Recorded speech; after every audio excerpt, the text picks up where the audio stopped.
And I dwelt for a time in the house of Lilith, and asked her, out of darkness, how did you build this place?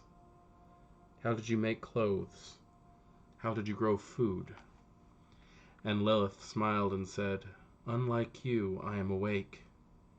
I see the threads that spin all around you. I make that which I need out of power. Awaken me then, Lilith, I said.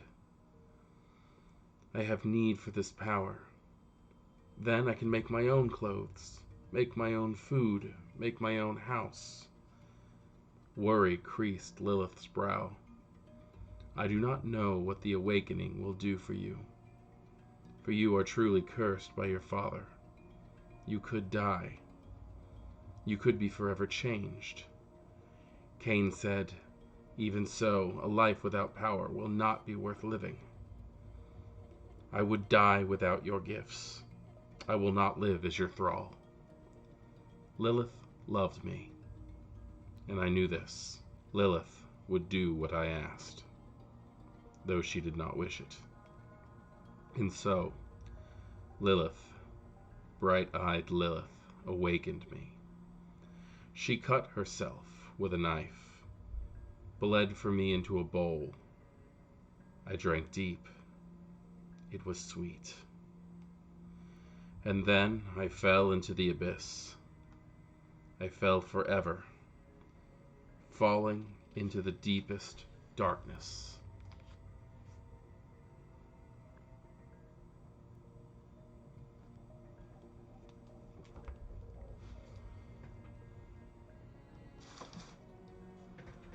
Greetings, Cainites. Welcome back to our world of darkness. And another esbat, another midnight mass. I am Magick, and I am here to usher you through as priest to your next level of existence, past being Cain, and in to being a true Cainite, a true member of the Sabbath. So, shall we drink in thanksgiving for he, the Dark Father, who has granted us this gift? As always, I ask you to give of your blood, as I myself give of mine. We shall fill this chalice, we shall share our vitae, and we will be as one.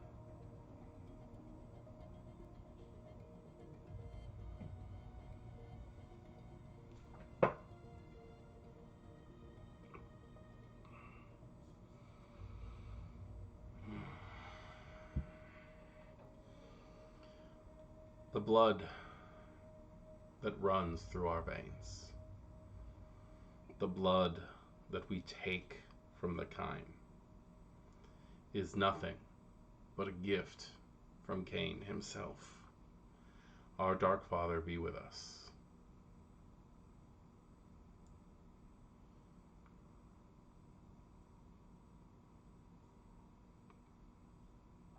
In Cain's name.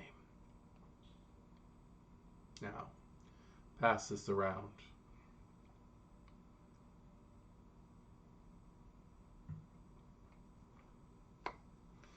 Tonight we are here to delve deeper into things that I have touched on in the past.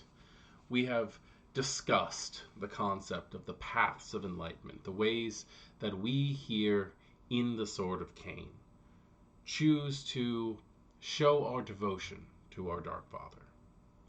The way that we tend to take the lessons that he gave to us within the pages of the Book of Nod itself, urging us into certain directions.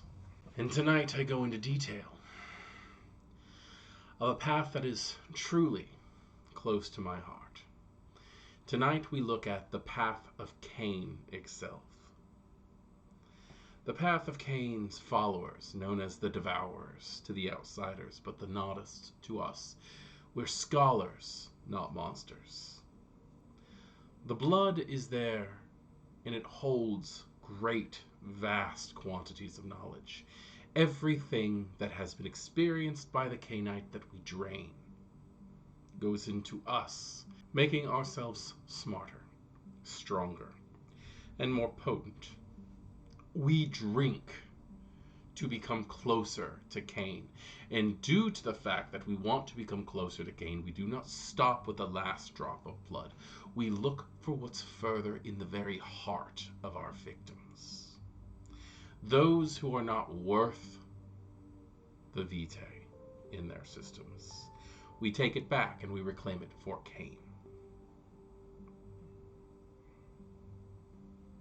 Thank you. In Cain's name we feast. My blood is to yours, as your blood is to mine. We shall fight the antediluvians and their servants till the end of time. In Cain's name.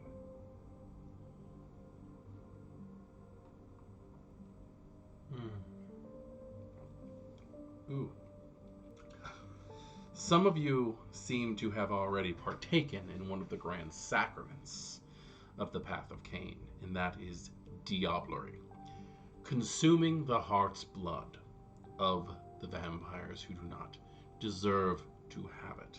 Now, most of the time, those would be the Ivory Tower or the Anarchs, but sometimes, on occasion, that may very well fall into the domain of the Sword of Cain itself. Not all of our leaders are fit to be leaders, and we will track them all down and we will devour them all. These are lessons you need to understand. Beyond all that, however, you must understand that we must follow the true ruling of the Path of Cain. And that is, we strive to lower our generation.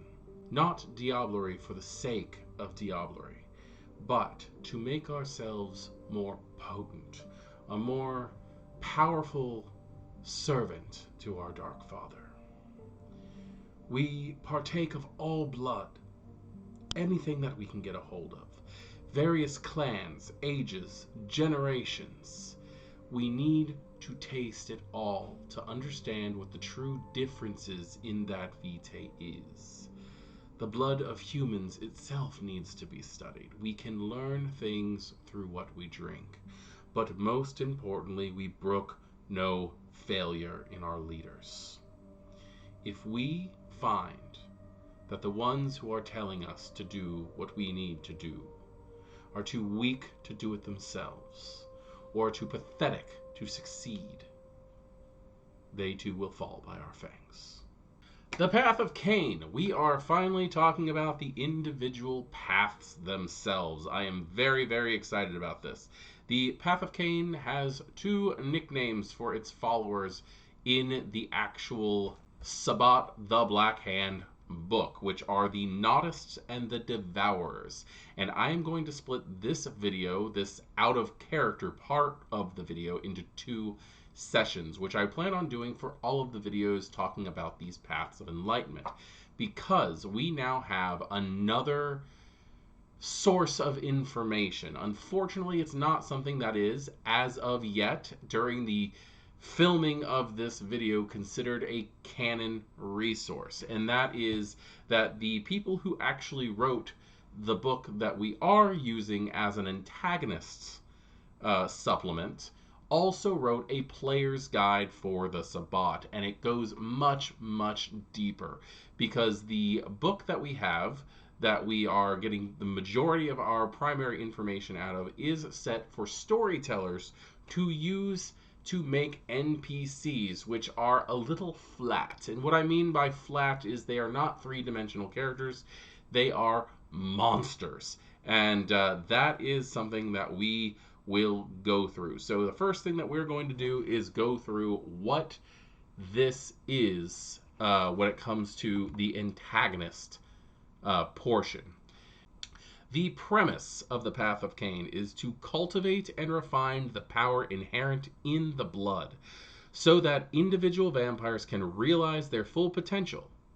In the zealous parlance of the Path, anything one can do to bring themselves closer to Cain is deiform, which is a tacit reverence of the act of diablerie. The blood is all to the nodists, who rarely pass up the chance to partake of the passant vitae, whether it's profound resonance, potent generation, or some other strange propriety. Indeed, followers of the path may become distracted by opportunity to lower their generation or bring greater potency to their blood. A desired emulation of the first vampire is what distinguishes this path from other Sabbat ideology. In the parables of Cain, the Dark Father has mastered the beast, not to deny it, but in an understanding that his curse was the eternal conflict between his lower and higher selves. The beast is a servant, not to be feared, but to be respected and even nourished. For as the beast grows in might, so grows the strength of the master required to direct it as desired. So you do not turn against the concept of the beast on this one. You are not trying to overpower it. You're trying to learn how to work in tandem with it. You have the higher intellect, therefore you are superior, but it has the higher power. You are feeding your beast by diablerie, because when you commit diablerie, you gain the power of the victim, but you also gain portions of the intellect of the victim. Therefore, you are using their experience, their time on this earth, to make yourself higher, as you are also making the beast stronger. That is why Path of Caine is so very important, and why Path of Caine devotes itself to lowering the generation, because they want to find a way to be exactly at the same level, if not right below the level that Cain himself was at. Now, as every path does, this one has its own set of ethics. In my opinion, I would set these as either your chronicle tenets or your path convictions. I find the chronicle tenets, the way that these are, to be a little bit easier to follow. But given the fact that Khaldun Khalil and his team, who helped write the book that we are getting the majority of the canon information in, also wrote the book, which is not quite canon yet, but I hope that changes with the popularity that it has garnered. The ethics would be your convictions, where there are also chronicle tenets specifically for your Sabbat game.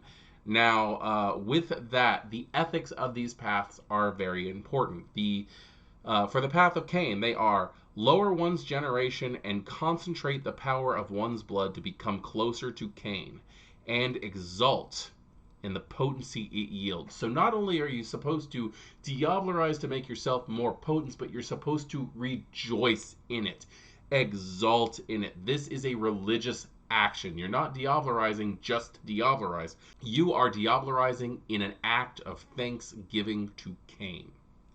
Partake of all blood, the better to understand the power contained in it, and to build wisdom from its nuances. So in other words, just because someone might not be of the generation that you're trying to get to, it doesn't mean that they're not going to have knowledge inside the blood that's worth having. It's not just about blood potency, it's about improving yourself, not just your beast. So, sample the buffet. Brook no failure in one's leaders. Be prepared to commit diablerie upon them if their shortcomings hold the pack back.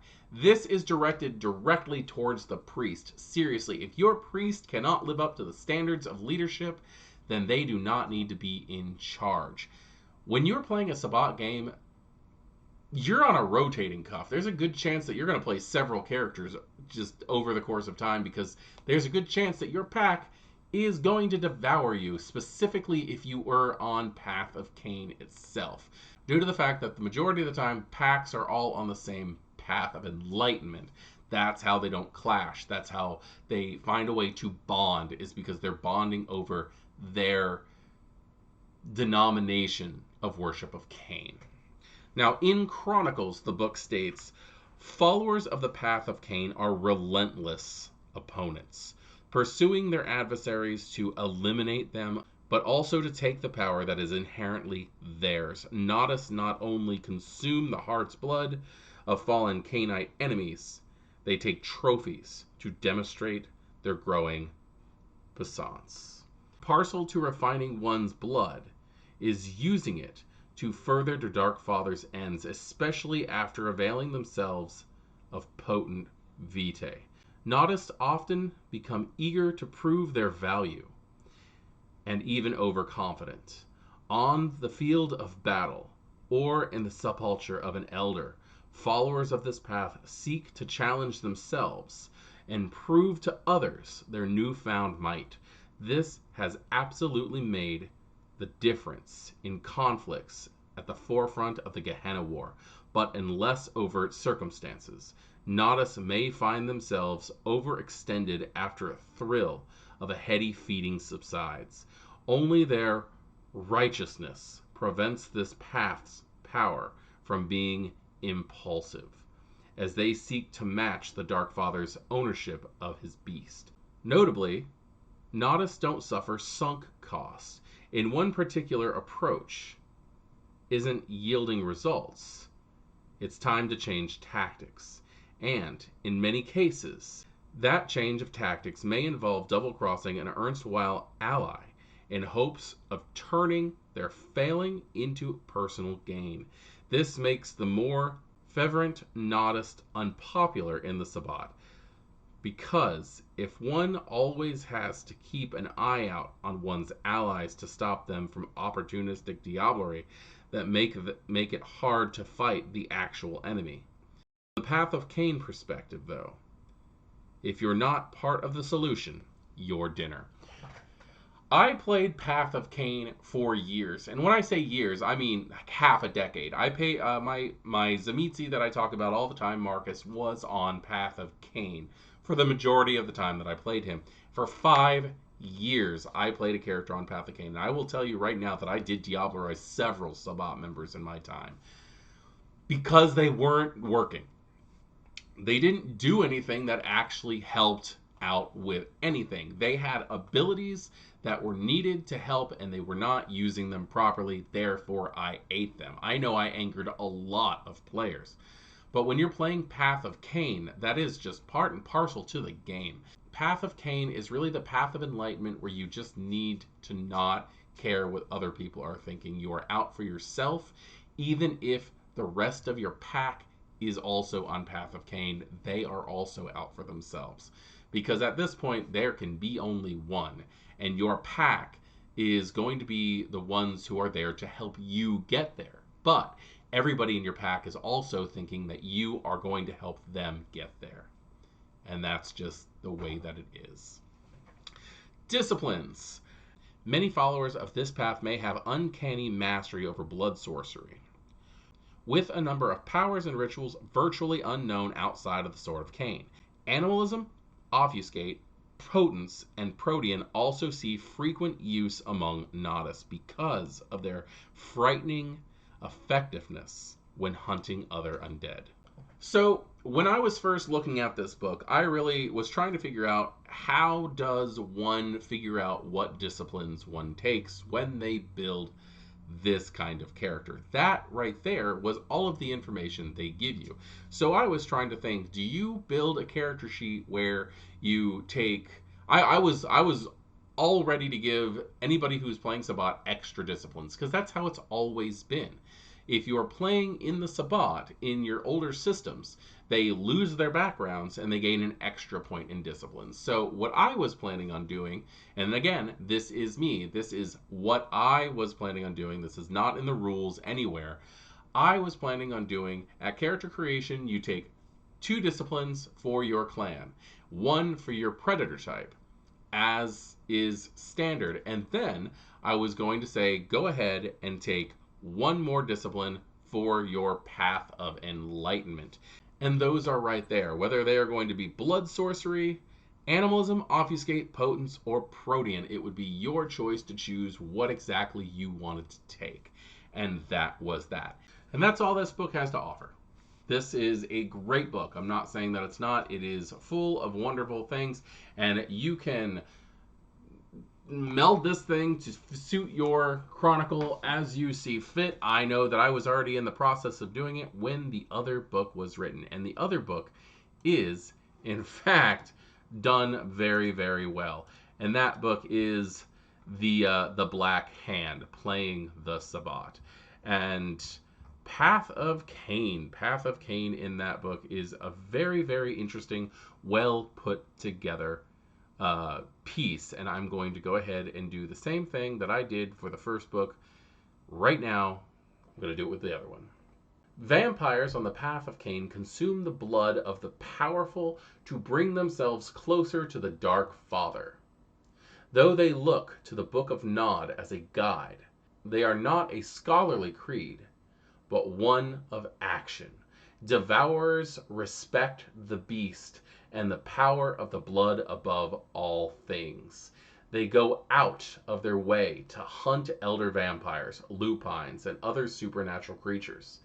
The elders and few ancillae who follow this path often dedicate themselves to delving into deeper mysteries of ancient texts and reconciling the many myths that surround Cain and Lilith.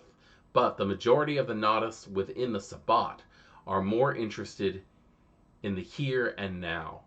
They see how the false church of Cain has perverted their teachings into the blind worship of the antediluvians, and understand that only stolen blood will redeem them.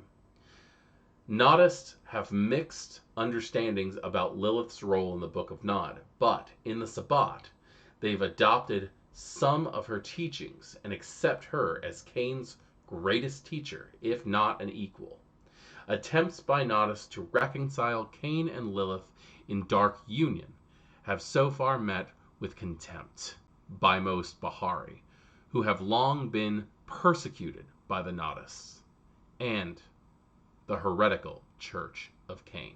So, in this book, it talks more about how the Nodists have been split. And it's very, very subtle there, but it does talk about how elders and ancillae who practice this path spend most of their time being researchers, being involved in trying to find the lore. Yes, diablerie is there, and that's important. And that is the part of the Path of Caine that calls out to me so much, are those individuals who, yes, they will diablerize you, but interviewing elders, searching for lost tomes. These are things that Path of Caine have been built on, where the other part of the Path of Caine, the ones who have remained within the Sabbat, are all about the let's do this, let's eat this, let's gain the knowledge we can from the blood of our enemies. And that is terrifying, because you have this group that are in fact monsters, and they're portrayed as such. Now, there are role-playing hints in this due to the fact that this is a player's guide. Nodists see vanity as a mortal weakness and tend to wear solid colors such as black, red, or white unless celebrating a high holiday. They are Cainites, a few words, but can become very animated when observing Rite or when feeling Cain's presence. Devourers speak of Cain with a reverence, and often repeat a tikbar whenever saying his name. They often keep dogs and wolves as retainers, and prefer the company of animals to mortals. I guess first and foremost, we should probably say tikbar is a word that basically means God is the greatest. It's a way of expressing the fact that when they are talking about Cain, they are expressing their faith to them. It is a very beautiful religious practice when you're not talking about blood-sucking monsters. But that is something to take into consideration, is that these people are zealots. These people are dangerously religious, and they do not believe that anybody who is not practicing Path of Caine is as good as they are. So consider that in mind. Now, the tikbar that they typically would say would be like, praise Cain, or all praise to Cain, or reclaim the blood, or the throne awaits, or dark father hear me. Those are the examples they give in the book for this. The priesthood of this path of enlightenment is very interesting.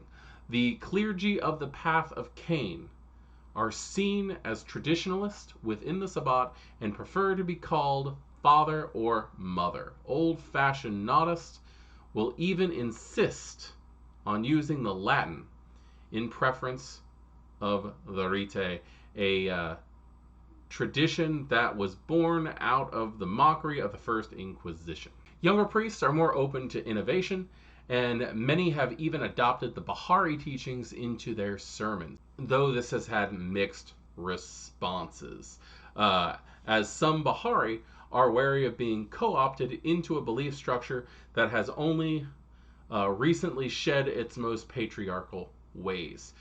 Pacts led by the Devourers are often deeply invested in the Gehenna War and are always on the lookout for elder blood. They're also the most likely to lead sedentary covens as a way to praise Cain, the Mason, and the Builder. While they are not obsessed with power, priests on the Path of Cain are rarely replaced without a monomancy, a rite they revere above all others save the Vaulderie. So, in other words, this is actually a pretty cool way to show that they have been growing. The fact that they're starting to put pieces of the Bahari's doctrine into their own stuff. Now, in the actual Sabbat, the Black Hand book, it does say that the Bahari have been effectively booted from the Sabbat. In this book, it does keep them. We are going to get into the more details on how that exactly is working. But with the way that this is, the Path of Cain is trying to accept Lilith as almost a consort to Cain. Basically saying that they don't hate each other and aren't going to kill each other, but they're seeing as it more of a vampiric divine union, as almost like a god and a goddess form, almost in modern paganism, but a hell of a lot more violent. Also, when you are playing a Sabbat in this using this book, instead of having touchstones that are people, your touchstones are the rituals that you perform for your pack. And right here it says that the touchstones for the Devourers often connect convictions to the monomancy, the Vaulderie, and the war party rite. And aside from the Vaulderie, those are very, very violent rituals. The monomancy is literally a vampire duel to see who is right. You get into a monomancy, and whoever wins was right, and that's it. A war party is literally you're going into enemy territory and you're going to tear stuff up. And the Vaulderie, of course, is the union of blood between the pack. Frenzies. Devourers never resist a fury frenzy. They ride the wave and target the strongest enemy in hopes of absorbing their strength. So when a member of the Path of Cain feels the frenzy coming along, they basically just let it happen, but they point themselves at the strongest adversary available. Now we have path compulsions. From my understanding, and I'm still going through this book because it is extensive and detailed and beautiful, you still have to suffer from your clan compulsions, but they do have path compulsions here. The path compulsion for the Path of Cain is voracious.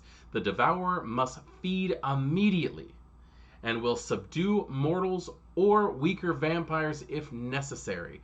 If they fail to reduce their hunger by one step, by the scene's end, they suffer a -2 penalty on all rolls for the rest of the night. Not for the scene, for the night. You have a scene to fulfill your compulsion, but if you do not fulfill it, you are screwed for the rest of the night. 2 points can actually mean a huge, huge thing.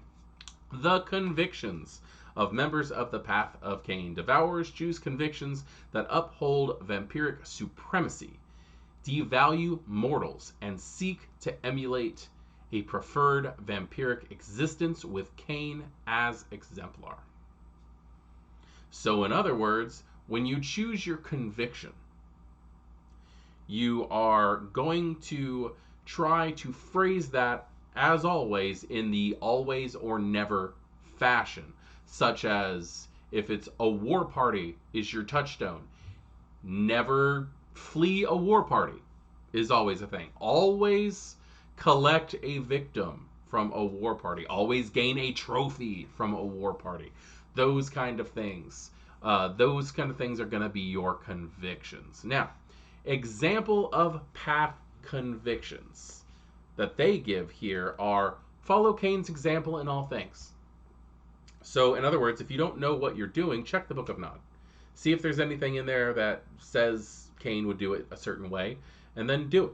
Never put a mortal before a Cainite. So, this can be interesting. I don't see that happening very much when it comes to Path of Caine, but it can happen. There are always circumstances where possibly you have a retainer, or possibly you see something that might be helpful or something like that. I'm not really sure. I have a hard time trying to think of things like that when it comes to Path of Caine. Failure is not an option. Success. You will take stains if you do any of these things, just like regular things. So if you fail in an operation, therefore, you're taking stains. Faith requires action. You can't just sit there and talk about how the Camarilla needs to fall. You need to go out there and attack when you can. Reject the mortal world. You're not trying to be human. Stop trying to be human. Be a vampire. Find a way to live in a vampiric fashion. The strongest eats first.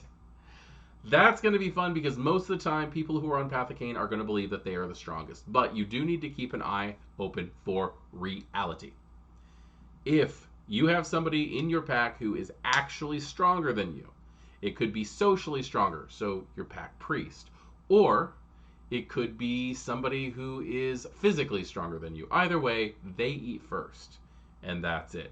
Which is actually kind of something that I have a hard time seeing, because that means that weaker members of the Path of Caine are always going to be looking for scraps.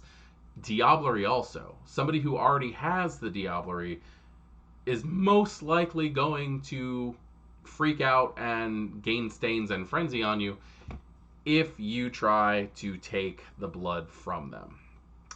Now, there are path advantages in this book, which I really, really love. I think that it was a perfect way of doing it. The book states that Devourers look for portents and omens to guide them, especially in dreams. Some see this as an acknowledgement that the land of Nod can be glimpsed in sleep, and that Cainite spirits leave their undead bodies to wander there during the daylight hours. Since the Dark Father was also the builder of Enoch, the first city, they also tend to think of themselves as the natural predators of the modern world. The city is Cain's gift to mortals, and Nodists take whatever they want from those dwelling there without remorse or gratitude. Lastly, the Devourers covet the taste of rare blood, the possession of ancient relics, and mystic powers such as blood sorcery. Nodists credit Lilith as Cain's teacher and see disciplines as tools to gain freedom from all laws, divine and mundane. Sorry if I keep looking off to the side here. I am actually reading this off of a screen. But this is such an interesting part of it because it goes into all the details of what they actually think. Now, if you actually read the Book of Nod, it talks about how Cain found the first city. That Enoch is named after Enosh, who was the ruler of the first city. Some stories, especially from the Banu Hakim, state that there was a king and a queen already. So Cain, in most stories that I've read, is not the person who built the first city, but the person who took it over. Now, I like this interesting thought of Cain the Mason, Cain the Builder. The idea that the urban vampire is an urban creature due to the fact that Cain himself created urban life. These advantages start with the one-point dream warriors. The pack can send short messages to each other through their dreams during the day sleep. The pack priest can attempt to communicate with other Nodists or even trigger a prophetic dream by gorging themselves on blood tinged with the proper path resonance. And the proper path resonance for the Path of Caine is phlegmatic. There is a 2-point advantage also called Enochians. Devourers are natural urban predators and can effortlessly make their way through the densest cities without being detected by modern surveillance. No roll is required unless the pack is being actively hunted, in which case their pursuer's difficulty is increased by 2. So in other words, they can actually just like get away. they blend in with the city. I love the fact that it's called Enochians also, because that's just it's such a fun callback to their idea that Cain created Enoch. There is also the level 2 Strange Blood. By spending 2 traits, you get the pack has tasted the blood of a variety of monsters, and it has changed them both physically and spiritually. Any attempt to discern their nature or scry their soul through aspects, blood sorcery, or magic has its difficulty increased by 2. Now, traditionally in Vampire the Masquerade, the only thing that you can actually ever diablerize is another vampire. But this one, it's not diablerie, but it does state that you've drank so many weird things. Fae, werewolves, mages, things like that. You've drank so many weird things that your blood has been judged by it, and so has your soul. That's really neat. It really does pull into the whole what exactly will members of the Path of Caine devour, and the idea is everything. There's the 3-point Feast of Dreams. Whenever a packmate successfully commits diablerie, the diablerist and all packmates present gain +1 experience. The victim's presence lingers in the pack's dreams for many days after the deed is done. If the diablerist confesses their sins before committing diablerie, they take 1 aggravated willpower wound instead of losing a dot of humanity, though their priest may inflict the status flaw suspect on them for the rest of the story. Now, this is a very interesting thing because it actually answers a question for me that I've had in game is, if your humanity is important and you're on your path, do you still drop humanity? And the answer is yes. So, sorry, Gwen, Gabriel's losing a humanity trait after all. The idea that humanity and your path are actually not exactly the same thing. That the humanity on your character sheet is not your path rating. It's just how close to being a human you are. And the more you commit diablerie, the closer you get to your beast taking over. So you do have to do things such as practice your Sabbath rituals and things like that to keep that from happening. All right, then we come to the last one, which is the 3-point Lessons from Nod. All packmates can buy blood sorcery as if it were a clan discipline. Once per story, when the pack priest performs the Vaulderie, they can place a beneficial blood sorcery ritual they know upon the entire pack. Casting a ritual of level 3 or higher in this way requires the entire pack to have proper path resonance of phlegmatic. Again, the path resonance is phlegmatic. Oh my god, this one is ridiculous. All packmates can buy blood sorcery as if it was a clan discipline, and you have the ability to put rituals on the pack during a Vaulderie. That's crazy. That is something that could really, really help out with a lot of stuff.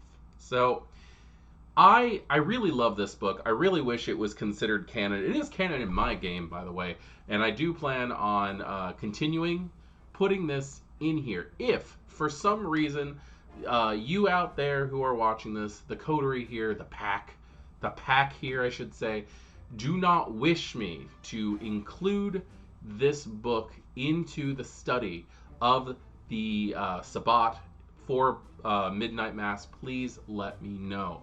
I am going to do this unless you tell me not to.